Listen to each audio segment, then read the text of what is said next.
Salut les bros, c'est Tim. Tim n'en a rien à battre, c'est important de le rappeler. Aujourd'hui, un podcast plus coup de gueule que préparé. Je vais t'avouer un truc, je me suis levé ce matin.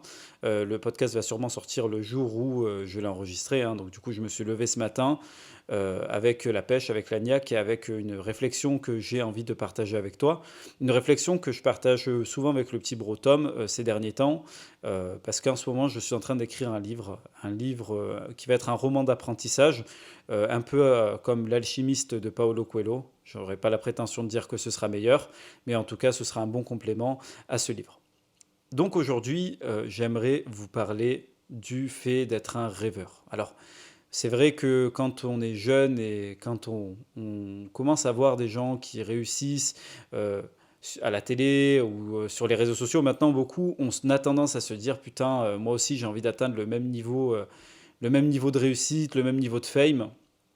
Et on commence à rêver, à rêvasser et à se voir à la place de ces gens-là. Parce que comme je l'ai déjà dit dans des précédents podcasts, l'être humain a une énorme propension à se projeter. C'est pour ça que les gourous marketing vont se montrer dans des Lamborghini avec des chiennes sur le capot pour te dire, voilà, tu vois, je suis riche, tu peux devenir comme moi, donc achète ma formation et tu deviendras comme moi. Donc voilà. Alors avec un peu plus ou moins de la vérité là-dedans, peut-être que le mec effectivement va te rendre riche avec son système ou non, mais en tout cas c'est pas lui qui te rendra riche, c'est toi-même avec ton travail. J'y reviendrai en tout cas dans la suite du podcast. Mais du coup, la question se pose, et parce qu'on a souvent l'entourage aussi qui nous dit non, il faut pas être un rêveur, redescends sur terre, va te trouver un travail.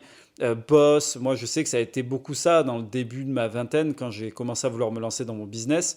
Quand je disais que je voyagerais à travers le monde avec mon ordinateur et que je pourrais coder, écrire des articles, etc., créer du contenu, rendre service aux gens et gagner ma vie avec ça, on me prenait pour un con. C'était il y a une époque où Internet n'était pas encore autant démocratisé qu'aujourd'hui. Aujourd'hui, tu dis ça, on va pas te prendre pour un débile, c'est pas déconnant. Tandis qu'il y a encore 10 ans, quand tu disais que tu voulais juste ne serait-ce qu'être designer web, etc., c'était un métier un peu marginal, quoi. Enfin, on te prenait un peu pour un marginal et on te disait non, non, non, allez, sois sérieux, travaille, tu veux avoir des bons salaires, il faut que tu travailles dans la finance. Alors qu'aujourd'hui, hein, pour un web designer, il est facile, s'il maîtrise l'anglais, de gagner un peu plus de 10 000 € par mois. Et donc, il est vrai que on a tendance à se poser cette question, est-ce que il est bon d'être un rêveur? Est-ce qu'il est bon de croire en ses rêves, de croire en soi, de... Alors, croire en soi, oui, évidemment, et je vais y revenir tout au long de ce podcast. Croire en ses rêves, oui, peut-être, mais être un rêveur, non. Être un rêveur, c'est une connerie. Et je vais tout au long de ce podcast t'expliquer pourquoi être un rêveur est une énorme connerie que beaucoup de jeunes font. Alors, la première chose déjà à savoir, c'est que, et ça on s'en rend pas compte quand on est jeune, et je m'en suis pas rendu compte quand j'avais peut-être 19-20 ans, tu vois, c'est de se dire que les mots ont un poids. Les mots ont un poids. Quand tu dis je vais devenir riche, quand tu dis je vais devenir footballeur professionnel, ou bien quand tu dis je vais devenir champion du monde de boxe ou d'un sport de combat, ou je vais devenir un youtubeur à plusieurs millions d'abonnés, peu importe quel est ton objectif ou ton rêve, eh bien, tu prononces ces paroles et surtout dans le monde du motivation to success dans lequel on vit aujourd'hui, tu as l'impression d'être un mec un peu unique, tu vois, genre t'es là en mode ouais, moi je suis pas comme les autres, ça c'est la rat race, moi je ne suis pas de la rat race, je vais devenir riche, je vais devenir un entrepreneur à succès et tu te galvanises de toutes ces paroles. Et pendant le temps où tu prononces ces paroles, autour de toi, tu sens que tu es unique. Parce que tous les autres, en fait, le 99%, vont te dire non, sois pas débile, va te trouver un travail et reste dans les clous. Et toi, tu vas dire non, moi, je m'affranchis de tout ça. Je vais devenir entrepreneur, je vais devenir boxeur, je vais devenir combattant, je vais devenir rappeur.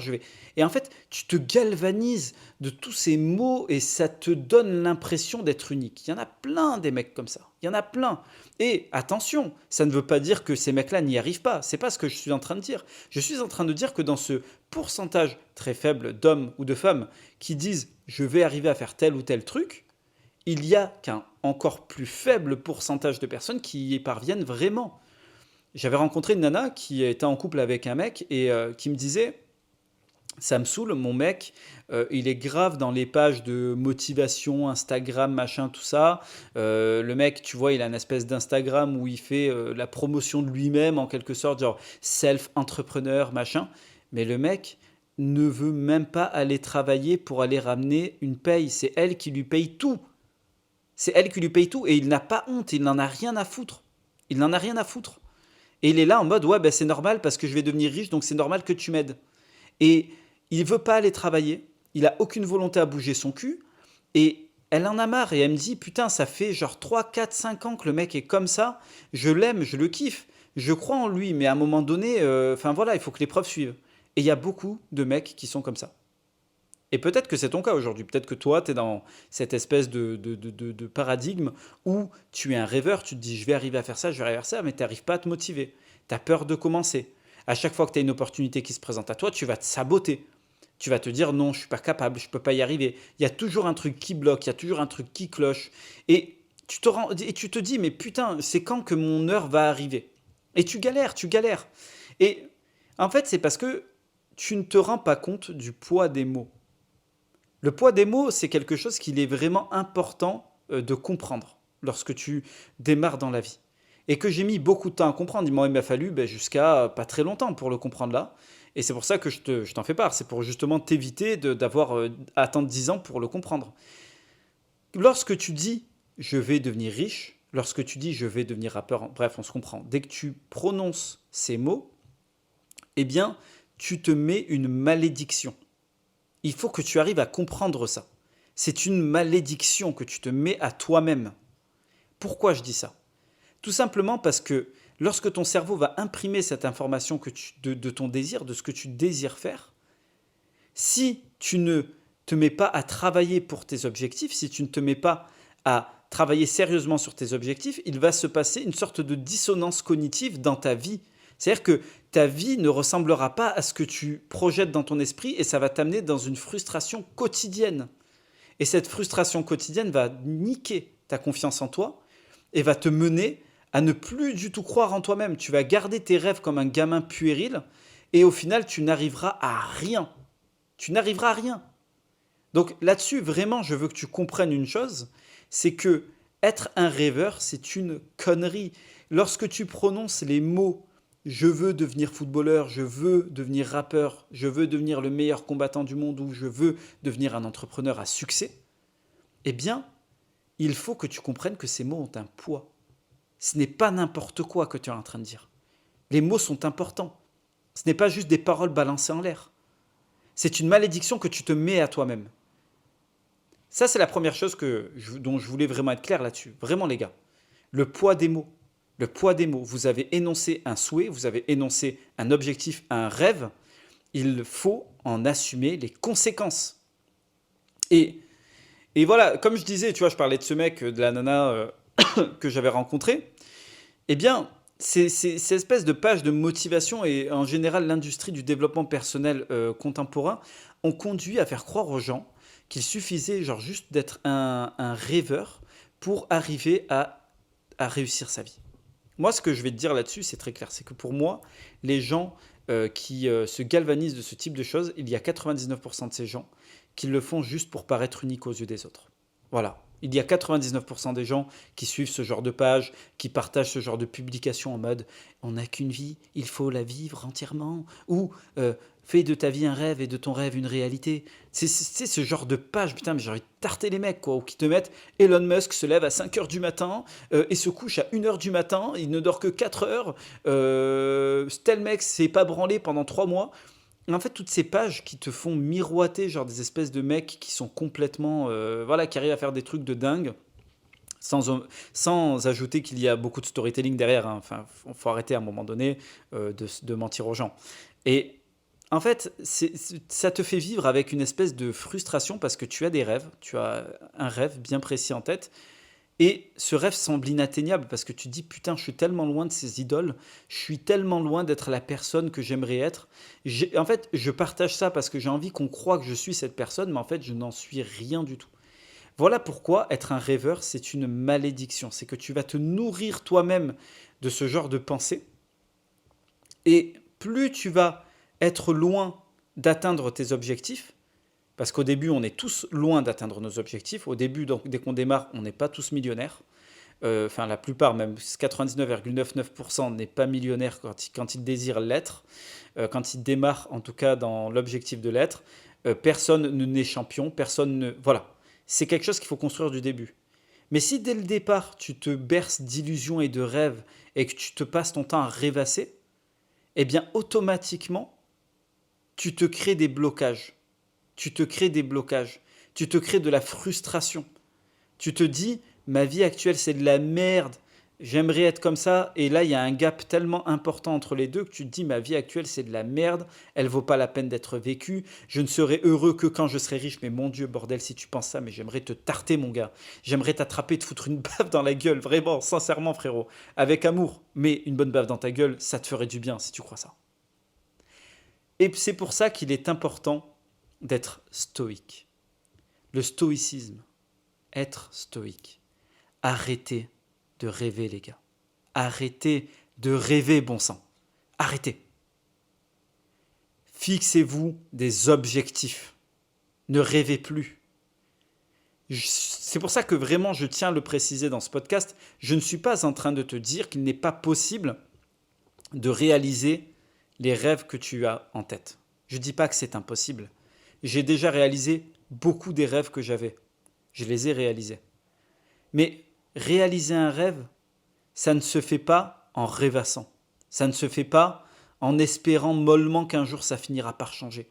Ça ne se fait pas en suivant des pages Motivation to Success qui vont te dire qu'Elon Musk se lève à 4 heures du matin et que tel mec s'est pas branlé depuis 300 jours et qu'il est capable de soulever un immeuble par la force de la pensée. C'est pas comme ça que ça marche. Il faut arrêter de rêver. Les choses ne se feront pas comme ça. À partir du moment où tu as dit que tu désirais être ce que tu désirais être, la vie t'a répondu. La vie t'a répondu par « Ok, ben maintenant tu vas chier du sang, mon gars. Tu vas chier du sang. Tu vas chier du sang. » Il va donc falloir te fixer des objectifs clairs, simples, quantifiables. Un objectif du style « Je veux être millionnaire » n'est pas un objectif. Si tu me dis « Je veux gagner 5 millions en 2 ans », là c'est un objectif. Et lorsque tu as ton objectif, il va falloir le découper en plus petits objectifs pour pouvoir l'atteindre. Alors, comment on fait pour atteindre ces objectifs lorsqu'on est quelqu'un qui a tendance à s'auto-saboter quand on démarre avec une très basse estime de soi-même ou une très basse confiance de soi. Et je sais que malheureusement la société nous a tellement tous flingués que la plupart d'entre nous sommes comme ça. Je fais le mec, mais moi aussi j'ai des lack of confidence, tu vois, moi aussi j'ai des manques de confiance à certains moments. Mais la confiance en soi, ce n'est pas quelque chose, ce n'est pas un état ce n'est pas un état lointain à atteindre. La confiance en soi est un muscle qui se travaille au quotidien. Par exemple, je vais te donner un exemple. Le mec qui est en soirée, qui a un peu peur d'aller parler à une meuf. Eh bien, il lui suffit de boire un peu d'alcool pour faire bander son muscle de la confiance en soi et pour aller faire des choses qu'il n'aurait jamais fait sans l'alcool. L'alcool ici sert d'artifice pour pouvoir faire bander le muscle de la confiance en soi, comme le Viagra ferait bander ta bite. Mais, encore une fois, ce n'est pas quelque chose que je te recommande. Donc ça te prouve bien que la confiance en soi est un muscle. D'accord ? Et on a tous ce muscle en nous. Il y a des mecs qui, au repos, ont le muscle plus gros parce qu'ils l'ont beaucoup travaillé. Et comment on travaille sa confiance en soi ? C'est en faisant les choses que l'on doit faire pour atteindre l'objectif qu'on s'est dit. Lorsque tu as prononcé les paroles que tu as prononcées, si tu n'as rien mis en application, si tu n'as pas défini d'objectif et tu n'as pas mis ces objectifs en application en mettant des tâches simples, eh bien, tu créeras une frustration en toi. Et plus dans ce monde du développement personnel, des pages de motivation, de la loi de l'attraction, plus tu vas regarder ces contenus-là, plus ça va te créer une frustration en toi qui va faire chuter ta confiance en toi et qui va te mener donc du coup à toutes sortes d'excès, peut-être à la branlette, peut-être à la malbouffe, peut-être à tout ça. Et en fait, à te détester. Et donc, du coup, plus tu te détesteras, moins tu seras enclin à réaliser tes objectifs, à réaliser tes rêves. Donc, voilà pourquoi il est important de se fixer des objectifs clairs, simples et quantifiables. Tu veux devenir millionnaire, très bien. Combien tu veux de millions et en combien de temps? Est-ce que tu as conscience de ce que c'est qu'être un millionnaire? Est-ce que tu sais c'est quoi être millionnaire? Est-ce que tu sais c'est quoi être millionnaire? Oui ou non? Et si tu m'as dit oui, eh bien tu mens. Parce que la plupart des mecs ne savent pas c'est quoi être millionnaire. Même moi, ça m'échappe. Encore. Ça viendra. Mais encore aujourd'hui, ça m'échappe. Mais qu'est-ce qu'être millionnaire? Qu'est-ce que c'est qu'être champion du monde? Qu'est-ce que c'est qu'être le meilleur pâtissier? Si tu rêves d'être le meilleur pâtissier. Réfléchis bien. Et en fait, ne commence pas tant que tu n'as pas compris complètement ce que ça impliquait.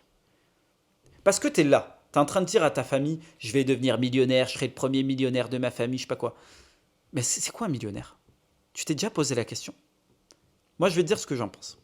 Être millionnaire, c'est être capable de rendre service à des milliers de personnes. Voilà, c'est quoi être millionnaire. Ce n'est pas juste avoir des Lamborghini et des putes. Millionnaire, c'est une personne qui a su se rendre utile aux yeux de milliers d'autres personnes, en vendant un produit ou un service, ou des produits et des services, peu importe, ou en vendant ses conseils.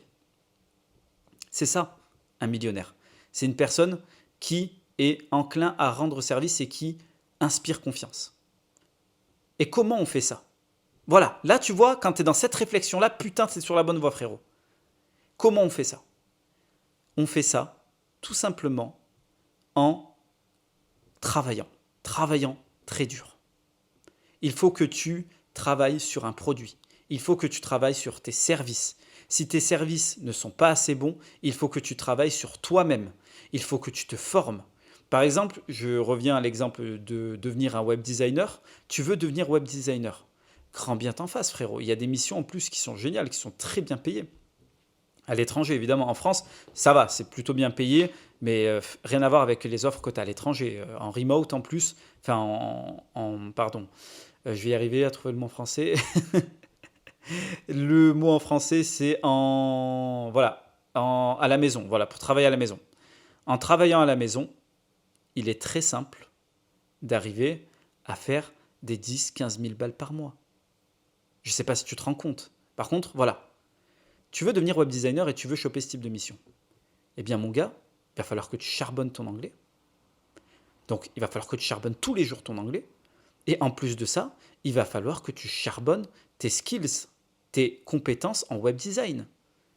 Et il va falloir que tu les charbonnes suffisamment pour créer un portfolio qui donne envie aux mecs que tu rencontreras, donc du coup qui seront prêts à te payer ces sommes-là pour tes services. Il faut que tu leur donnes envie de te recruter. Il faut que tu leur donnes envie de te recruter. Pareil pour si tu veux devenir champion du monde de boxe, admettons. Tu arrives avec ce désir de devenir champion du monde de boxe. D'accord.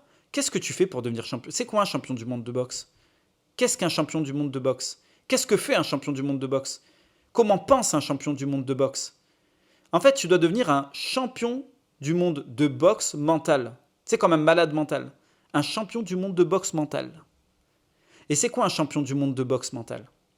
C'est un mec qui se lève à je sais pas quelle heure, qui se lève très tôt le matin, qui se prépare sa diète, qui mange correctement, qui sait dire non lorsqu'il sait que des aliments sont mauvais pour son corps, qui s'entraîne plusieurs fois par jour. Ça, c'est un champion du monde de boxe mental. Pareil pour être footballeur. Tu veux être footballeur, qu'est-ce que ça implique d'être footballeur professionnel? Eh bien, tu dois devenir un footballeur professionnel mental. Si tu n'es pas déjà mentalement un footballeur professionnel, mais tu ne le deviendras jamais sur l'écran de la réalité. Et c'est ça que je veux que tu arrives à comprendre. Fixe-toi des objectifs clairs, simples, quantifiables et deviens un passion mentale. Donc ta passion mentale, donc un malade mental de ta passion. Tu veux devenir champion du monde? D'accord, mais est-ce que tu te rends compte de ce que c'est? C'est pas des paroles en l'air. Si tu oses prononcer ces paroles, c'est une malédiction que tu te jettes à toi-même si tu n'as rien quantifié pour le faire. C'est bien beau de dire je vais devenir millionnaire devant ta mère, de dire je vais devenir millionnaire devant une gonzesse que tu veux tirer sur Tinder. C'est facile. Mais est-ce que tu as quantifié? Est-ce que tu as mis un budget en place? Est-ce que tu t'es mis une vraie deadline en place? Non, la plupart d'entre vous, c'est faux, vous ne l'avez pas fait. Et ne vous étonnez pas de ne pas y arriver ensuite, les gars. Ne vous étonnez pas. Et vraiment, je veux que vous le compreniez, ça. Ne vous étonnez pas de ne pas y arriver si vous ne quantifiez rien, si vous ne vous fixez pas d'objectif et si vous n'avez pas de deadline. Rêvez pas, les gars. Vous allez vous empoisonner. Et à la fin, à la trentaine, on retrouve des mecs qui sont complètement désabusés, qui n'ont jamais eu le courage de se lancer dans quoi que ce soit et qui l'ont fait trop mollement et qui croient que c'est pas possible de réaliser quoi que ce soit. C'est l'allégorie de la caverne. En fait, c'est des mecs qui sont dans leur caverne et qui voient juste les murs de leur caverne et qui croient que le monde, c'est les murs de leur caverne. Et en fait, même quand il y a des mecs qui sortent et qui leur disent hey mec, regarde, il y a une vie dehors, il y a un monde gigantesque à explorer, les mecs restent dans leur caverne parce que pour eux, non, ça n'existe pas.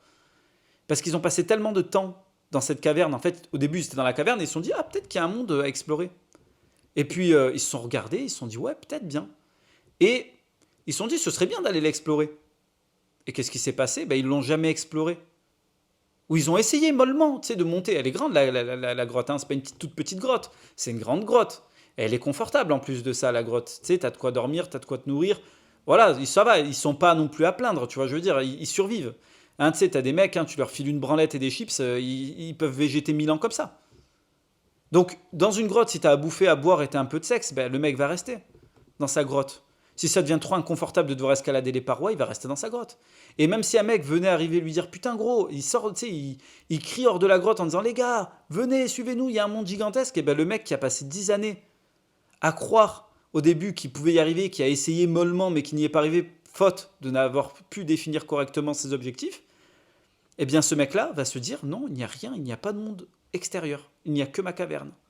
Et ils vont se contenter de rester dans leur caverne pour le restant de leur jour. Être un rêveur peut tuer tes objectifs. Être un rêveur peut tuer toute ambition en toi. C'est pour ça qu'il ne faut pas être un rêveur, il faut être stoïque. Et comment on arrive à faire ça? Parce que tu sais que dans Rien à battre, il n'y a pas d'espèce de philosophie de comptoir. Il y a de la philosophie de comptoir, évidemment, mais il n'y a pas que ça. Dans Rien à battre, l'idée, c'est vraiment de te donner des armes pour commencer à mettre les choses en place dans ta vie.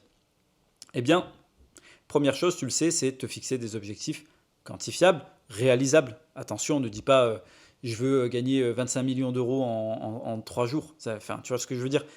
Et un peu d'intelligence. Voilà, là-dessus, je compte sur ton intelligence, je ne vais pas t'insulter. Si tu veux devenir champion du monde de boxe, fixe-toi, allez, minimum 3 ans. Fixe-toi minimum 3-4 ans, voire 5 ans. Mais ne te fixe pas 1 an. Ne te fixe pas 6 mois, sois pas débile. Mais derrière, tu te dis, voilà, dans 5 ans, je suis champion du monde de boxe. Et je veux que lorsque tu prononceras ces mots, donc sur ta passion et sur le délai que tu t'es mis, je veux que tu prennes le temps de réfléchir à ces paroles. Je ne veux pas que tu sois en mode, ok, ça va être facile, ok, je vais être ça, et voilà, puis après je reviens à ma vie. Non, réfléchis au sens profond. Et je veux que tu deviennes un champion du monde mental. C'est-à-dire que tu vas commencer à agir comme un champion du monde. Tu vas commencer à te travailler comme un champion du monde. Pendant 5 ans. Qu'est-ce que fait un champion du monde qui se trouve dans le fin fond du cul du Gers? Le Gers, pour ceux qui ne savent pas, je ne le savais pas pendant longtemps, c'est une région, je crois, c'est ça, ou un département ou une région, il faudra que tu me corriges en commentaire, pas loin de la Haute-Garonne, vers Toulouse. Mais voilà, t'es un mec qui vient du Gers et t'as envie de devenir champion du monde. C'est-à-dire que voilà, tu veux devenir champion du monde d'arts martiaux. Mais frérot, qu'est-ce que ferait un champion du monde? Pose-toi cette question. Bah oui, d'accord, il s'entraînerait, ça c'est sûr. Mais il ferait du networking aussi. Il sortirait de sa campagne. Il irait dans les endroits où se trouvent les champions du monde actuels. Il irait dans les endroits où se trouvent les mecs qui pèsent. Et il irait tout faire pour rentrer en contact avec ces mecs-là. Parce qu'il sait qu'il n'y a que comme ça qu'il rentrerait dans le milieu. C'est ça, un champion du monde mental. C'est ça, un champion du monde mental. C'est ça, un entrepreneur mental. C'est un mec qui se dit, d'accord, je veux devenir millionnaire, très bien, qu'est-ce que ça implique de devenir millionnaire? Et lorsque tu te dis ça, eh bien automatiquement les choses deviennent réalisables. C'est bizarre, hein? Et là, ça devient motivant, ça devient bandant, parce que c'est faisable. Évidemment que c'est faisable, mais ne crois pas que ça va être facile. Ne crois pas qu'il suffit de dire je vais devenir riche ou je vais devenir champion du monde pour le devenir, espèce de sale fou. Ne crois pas que ça va être aussi simple que ça. Sinon, tout le monde le serait. T'as plein de gens qui disent je veux devenir millionnaire et ils jouent toutes les semaines au loto. Ben, au moins, je respecte plus ces gens-là que des mecs qui disent je vais devenir millionnaire et qui branlent rien. Et qui attendent que le temps passe. Et qui se disent un jour j'aurai la bonne idée, j'aurai le bon coup. Tu n'auras jamais la bonne idée, il n'y aura jamais le bon coup. Si tu ne fixes pas d'objectif, il n'y aura jamais rien qui se passera. Donc voilà, bon, allez, on va aller au concret. On va aller au concret parce que je me suis un petit peu éparpillé, je me suis même beaucoup éparpillé dans ce podcast. On va aller au concret. Qu'est-ce qu'il faut que tu fasses bon sang pour atteindre tes objectifs? Une fois que tu as défini tes objectifs clairs, simples, quantifiables, réalisables. Une fois que tu as fait tout ça, qu'est-ce qu'il faut que tu fasses? Il y a un framework que je vais partager avec toi. Et ce framework m'a sauvé la vie. Il m'a sauvé la vie. Il m'a tiré d'une situation vraiment difficile dans ma vie. Et j'ai mis beaucoup de temps à l'appliquer correctement. Ça fait que très peu de temps que je l'applique correctement. Et comme tu le sais, je partage toujours les bons plans avec mes frérots. Donc là, je te partage ce bon plan. Ce bon plan, c'est le framework Boss Manager Salarié. Donc si tu n'as pas de quoi noter, je te laisse quelques minutes, quelques secondes pour prendre quelque chose et de quoi noter. Bien, maintenant que tu as de quoi noter, boss, manager, salarié. Qu'est-ce que ça veut dire? Le boss, alors, en fait, ça veut dire qu'il va y avoir maintenant dans ta vie 3 personnes. Dans ta tête, il va y avoir 3 personnes. La première personne, c'est le boss. C'est celui qui définit les objectifs à long terme. C'est celui qui dit, voilà, on va suivre telle direction. Bah, tiens, pour le cas du champion du monde de boxe, on va devenir champion du monde de boxe. Parfait. Le boss a décidé ça. On va devenir champion du monde de boxe dans 3 ans. D'accord, le boss a décidé ça. Le 24 avril 2025, nous serons champions du monde. Je t'invite d'ailleurs à regarder le podcast Vaincre la flemme pour t'aider à te galvaniser encore plus grâce à l'auto-hypnose. Je te conseille vraiment d'aller le voir si ce n'est pas encore fait. Il est dans la chaîne, c'est celui qui est juste avant celui-là. Donc on peut dire que celui-là est la suite du précédent. Donc ça, c'est le boss. Ensuite, il y a le manager. Qu'est-ce que fait le manager? Ça, c'est ton deuxième personnage. Une fois que le boss a défini le grand objectif, le manager va découper, va prendre, même si ça doit te prendre une journée par semaine à faire, il faut que tu le fasses. Il va prendre une journée par semaine pour découper tout ce gros objectif en petits objectifs qui sont faisables. Par exemple, si demain tu arrives et tu dis ouais vas-y je veux devenir champion du monde de boxe et que tu commences du jour au lendemain à faire 6 entraînements par jour, ça va pas le faire, tu vas pas tenir. Faut être réaliste aussi. Rappelle-toi, le but ce n'est pas d'être un rêveur, le but c'est d'être stoïque. D'accord? Donc, commence par un entraînement tous les 2 jours. Déjà c'est très bien, donc le manager va mettre des tâches, il va te faire un semainier. Très important les gars le semainier, si vous n'avez pas de semainier, mais vous êtes des malades mentaux, vous êtes des fous. Si vous n'avez pas de semainier, filez vous acheter un semainier où vous avez l'application Notion. L'application Notion qui permet d'organiser son temps, qui permet d'avoir des notes, etc. Qui est une application géniale. Je te laisse te renseigner plus. C'est pas un tuto sur Notion là ici. Et dans Notion, tu as juste à aller sur Internet et tu as des semainiers qui s'intègrent à ton espace de travail Notion. Et donc du coup, moi, c'est ce que j'ai. J'ai un espace de travail Notion avec mon semainier dessus. Et donc, il te faut un semainier. Et donc, ce qui va se passer, c'est que ton manager va découper les tâches dans ton semainier. Voilà, on a ça à faire, ça à faire, ça à faire. Voilà, tout simplement. L'idée, c'est de te laisser de la flexibilité pour ne pas péter un plomb non plus. L'idée, c'est de te dire, voilà, bon, je m'entraîne le mardi soir, le jeudi soir, le samedi soir. Entre 19 et 21 heures, c'est mes créneaux d'entraînement. Et c'est tout. Alors, comment on respecte ça? Regarde, là, c'est à ce moment-là où ça devient intéressant. Parce que je ne sais pas si ça te le fait, ça le fait à la plupart des gens, cette espèce de syndrome de l'auto-sabotage dont je parlais en début de podcast. Tu arrives, tu vas te dire, ouais, je vais faire ça trop cool, trop stylé, je vais devenir le plus grand boxeur du monde. Et puis, un jour, tu te dis, bon, il faut que j'aille à l'entraînement. Tu te dis, oh non, plus tard. Oh non, demain. Après-demain. Oh, j'ai la flemme. Oh, il y a Netflix. Oh, il y a ma meuf. Et au final, tu fais rien. Alors, comment on fait pour arrêter de s'auto-saboter? Et c'est là où le framework boss, manager, salarié est génial. Parce qu'en fait, il y a le boss qui définit la grande vision. Il y a le manager. Donc le boss aussi, toutes les semaines, doit s'assurer, ou même tous les mois, ne serait-ce que tous les mois, doit s'assurer que le bateau va dans la bonne direction. Ah, c'est le but. Hein. Le boss, il n'est pas involved qu'une fois. Il n'est pas demandé qu'une seule fois. Le boss, il est utilisé toutes les semaines, voire tous les mois. Moi, je te conseille plus toutes les semaines. Le boss, c'est celui qui réfléchit. C'est celui qui dit, bon, ok, là, on est sur la bonne direction, c'est cool. Si tu n'utilises pas ton boss ne serait-ce qu'une fois par mois minimum, mais vraiment grand minimum, tu vas aller n'importe où et tu vas faire n'importe quoi, tu vas dériver. Le boss, c'est celui qui permet de garder la barque dans la bonne direction. Le manager, c'est celui qui donne les tâches au dernier maillon de notre framework, qui est le salarié. Et qu'est-ce qu'un salarié? Est-ce que tu t'es déjà posé la question? Un salarié, c'est une personne que l'on paye pour faire des tâches simples, voilà, et reproductibles. Par exemple, lorsque tu vas déposer ton CV à McDo, ils cherchent un salarié, donc ils cherchent un employé polyvalent. Donc ils vont te donner des tâches. Ils vont te dire, voilà, bon, aujourd'hui, tu vas préparer des steaks, tu vas préparer des hamburgers et tu vas passer le balai de telle heure à telle heure. Ok. Et qu'est-ce que tu fais quand tu es un salarié? Est-ce que quand tu es un salarié, tu peux dire à McDonald's France ou à McDonald's Monde, par contre, je suis pas d'accord, vous allez changer vos sandwichs. Ce sandwich-là, j'aime pas. Il va falloir mettre des sandwichs halal parce que les musulmans, ils ont pas de quoi bouffer du putain de McDo halal. Et c'est un putain de scandale. Et là, j'entends un électeur d'Éric Zemmour péter au loin. Non, mais tu vois l'idée, tu peux pas. Quand tu es salarié, tu fermes ta gueule et tu fais ce qu'on te dit. Et voilà pourquoi ce framework est génial. Le salarié, c'est ta troisième personnalité. Ça veut dire que le boss a vu la vision et a défini la deadline. Le manager a créé les objectifs en tout état de conscience et le salarié se doit d'appliquer bêtement les tâches. C'est pour ça qu'il est important que le manager fasse des tâches bêtes et faciles à appliquer. Par exemple, pour le champion du monde de boxe, le manager va dire, parce que maintenant tu le sais, dans le monde d'aujourd'hui, le marketing est important, il va dire aux salariés, crée-toi un putain d'Instagram, fais-toi un putain de personal branding, donc crée-toi une marque propre, personnelle, mets-toi en train de boxer sur Instagram pour attirer les recruteurs, entraîne-toi 3 fois par semaine pour commencer, puis ensuite on va passer à 4, puis ensuite à 5, puis ensuite à 6 entraînements par semaine.